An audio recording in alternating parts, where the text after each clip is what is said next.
I love this teaching because it shows me that whatever's going on the inside of me happens on the outside. And often the way that I see that is that whatever's going on the outside, I can look and see how I put it there. And I have that going on the inside. Not always the prettiest of pictures.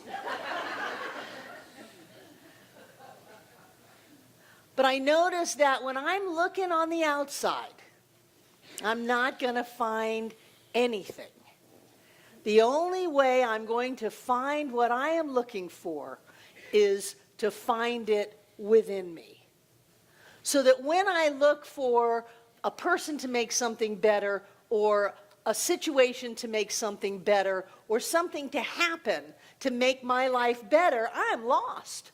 I am looking and driving myself crazy. Have you ever done that?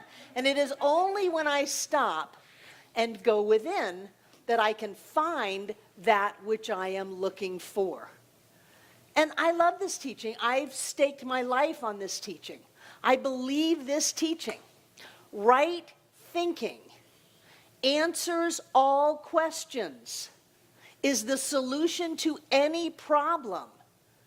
Right thinking will allow us to create whatever we want in our life. So why do we do wrong thinking? She says to the woman in the mirror. Why do I do wrong thinking? What is it about me after 40 freaking years that I will allow myself to backslide? Because I have a lot of power. You have a lot of power, but I know I have a lot of power. So when I start swinging my, Star Wars just came out, Star Wars lightsaber around blindly, then there's going to be damage done. And so I've always lived out loud up here. It's the only way I know to teach, is teach what's going on with me. So I want to share my journey with you over the last couple of weeks. I think it started 2 weeks ago when, for whatever reason, the grass wasn't cut. And I said, you know, that's okay, I'll cut the grass. It's Friday afternoon. We had the membership class in the morning, and the grass was dry, which is always, you know, at issue here. And I got out the riding mower, and then I did the push mower.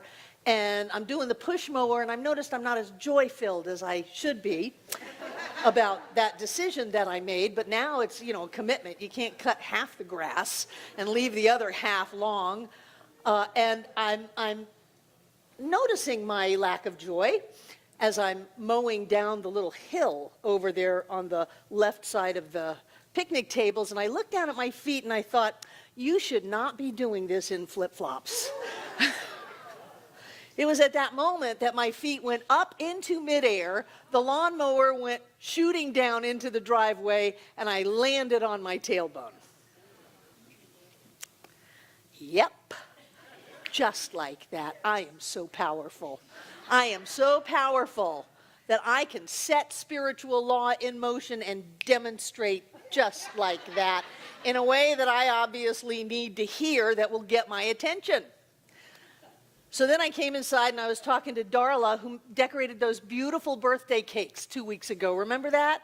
She's decorating those. Where are you, Darla? Oh, there you are. There, she's over there. She made the snacks for today, too. Decorated those beautiful birthday cakes, and I'm showing her how to use the commercial dishwasher and washing everything up, except at the end of that cycle, we pushed the pump down, and nothing happened to the water in the bottom of the dishwasher. You got to get rid of the old dirty water at the end of using a dishwasher to be able to ever use it again. And so we figured, oh, it's clogged. And I brought my little shop vac over, and I'm sucking all the water out. And Steve's over there snaking out the drain, trying to move the clog through. Nothing. And I thought, well, we bought this dishwasher 3 years ago when we wanted to go from styrofoam to cups, to washable mugs. And we only paid $300 for it from Walk down in Haywood. And we have since put a couple of $1,000s in repair in it. And in talking to the repair place, I said, I was a little confused at your last bill. You charged us $250 to walk in the door before you even took a look and started to charge us to fix the dishwasher. And they said, yes, that's our policy now. I noticed I wasn't as filled with joy as I should have been in that moment. And so I sat with that for a little while. And I said, we're a prosperous center. We're a prosperous center. We don't have to have used goods that don't work. We're going to get a new dishwasher because we are committed to not putting styrofoam and things in the landfill. We use mugs or paper products that are composted. We're good, yeah. We can have a new dishwasher.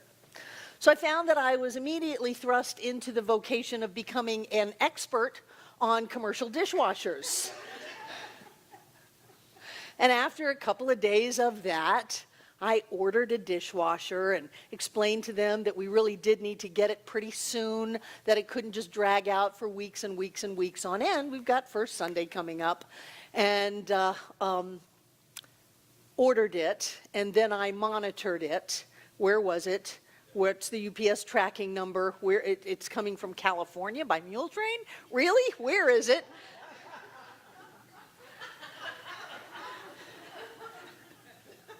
And it did come.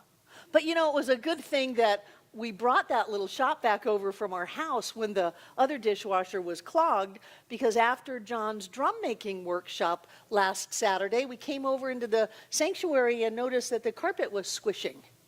Squish. Squish. Remember those rains? Yeah, a number of them came in our sanctuary last weekend. And so Saturday night, John and I were both using the little shop vac, and he's using the little upholstery cleaner, a little tiny thing, and we're sucking up the water. And I noticed I wasn't as filled with joy as I should have been in that moment. So we got it sucked up. We got fans blowing on it, and I had Bliss's dog bed from upstairs kind of as sandbags against the door, and to keep the water from coming in overnight. And I wasn't thrilled because I have paid people to come and clean the gutters out, and the gutters were clogged. And so there was a little part of me that was not as filled with joy in that, and starting to feel like maybe something is out to get me. Maybe things, I even said to somebody, I said, is Mercury in retrograde? What's going on? And so it's a good thing we brought those fans over, because last Sunday when we came in, both air conditioners were broken. And I started to say, Barbara, you got to get a handle on this. You got to get a hold of yourself, because that frustration that you're feeling, that overwhelm, that feeling out of control, that other things can come into my life and screw them up, that is demonstrating. But I am a stubborn Scotswoman. And so I went ahead and rode that little wave a little bit longer, and the dishwasher got delivered, and we thought we'd just pull the old one out and screw the new one in like you do a washing machine.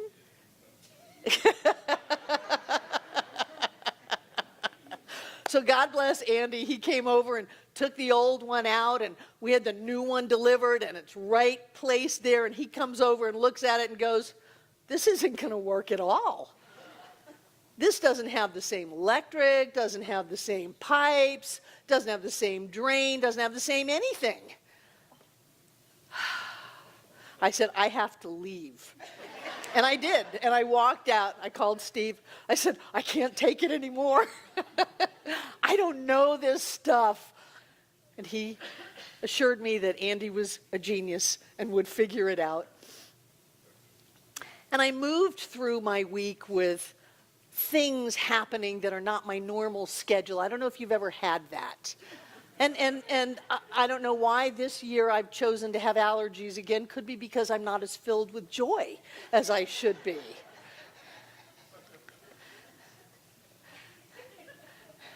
And it was Thursday night. Our brand new $4,200 dishwasher is laying on its face.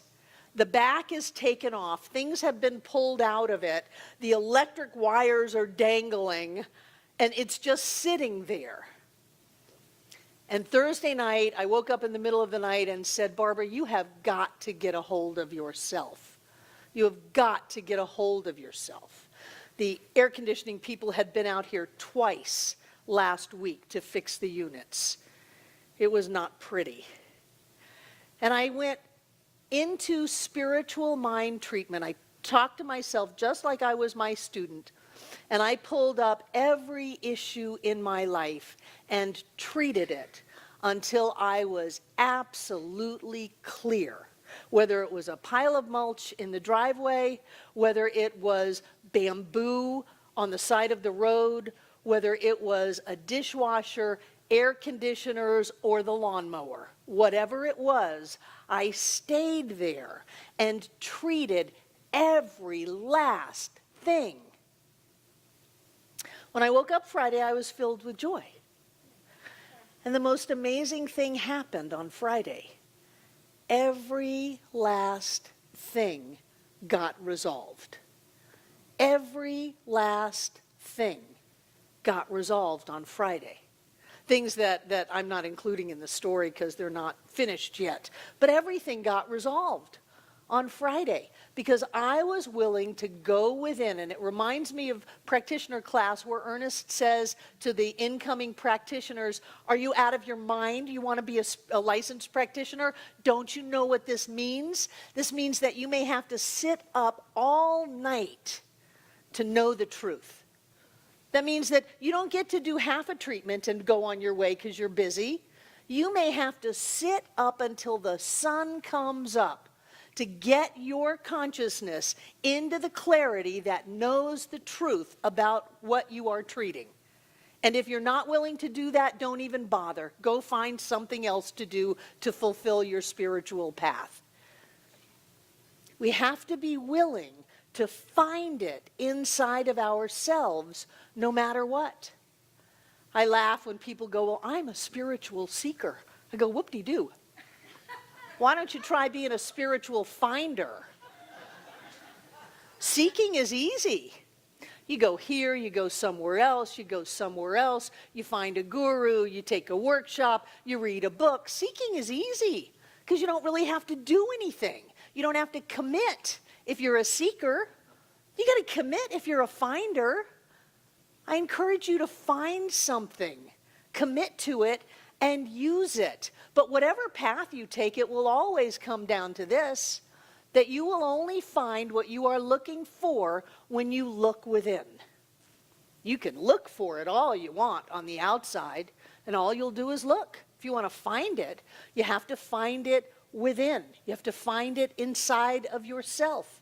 It's like Thomas Troward when he said that if you allow your purpose to be contingent upon any person, me, when are those repair people going to come back and fix what they didn't fix, place or thing, then you have descended to the level of secondary causation, and that is the level of doubt, fear, and limitation, and I will add, not enough joy. Not the correct amount of joy that we should all be having in our moments for them to work out. We don't want to be secondary causation people. We don't want to be bouncing around on the winds of fate like a leaf smacking up against stuff. We are not that. We are powerful, creative, spiritual beings alive and well on planet Earth. I know beyond a shadow of a doubt, I am creating my every moment. And I know beyond a shadow of a doubt that you are creating your every moment.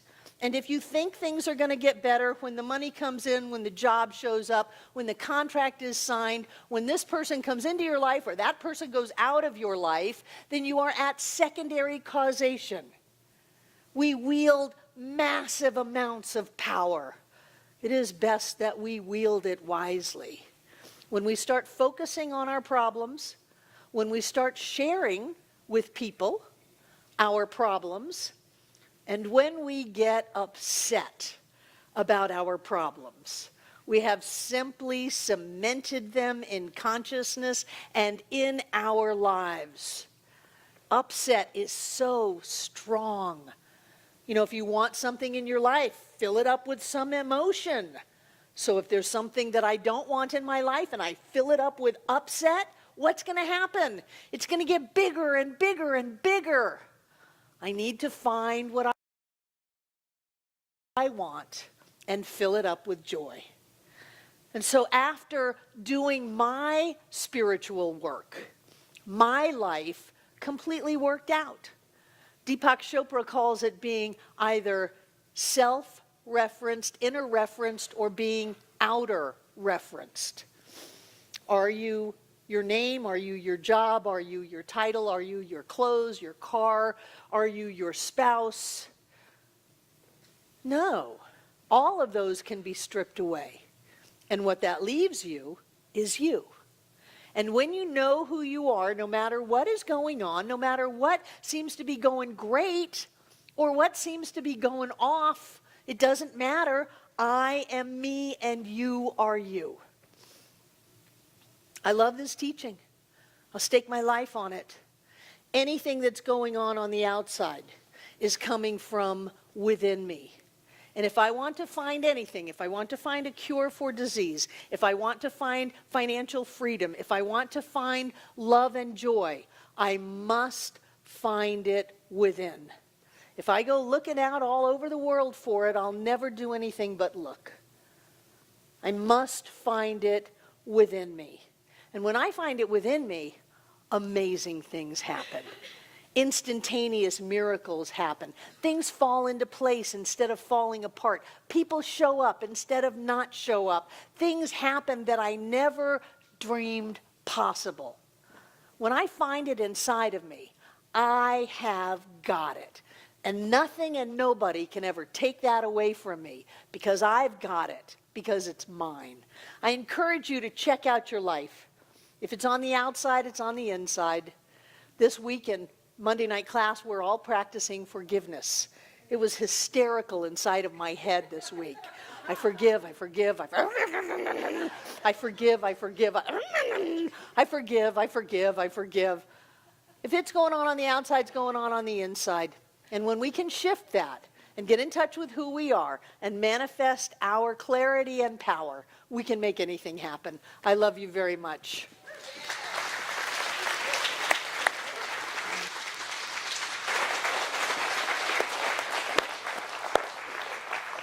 Wow, Barbara, you had a couple of real interesting weeks there. I hadn't noticed.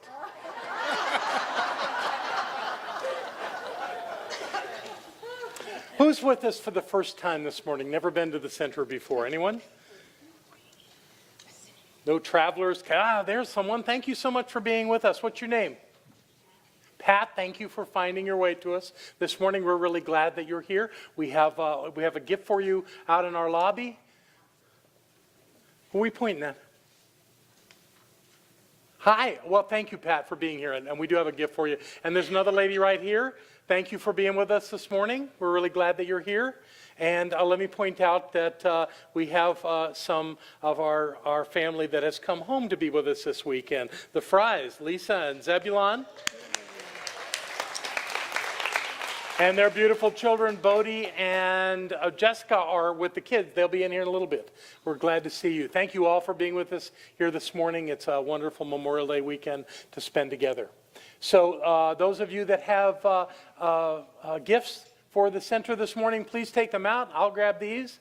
And while our prosperity acceptors are coming forward, let me talk to people who are watching us online and let you know that you too can support this center.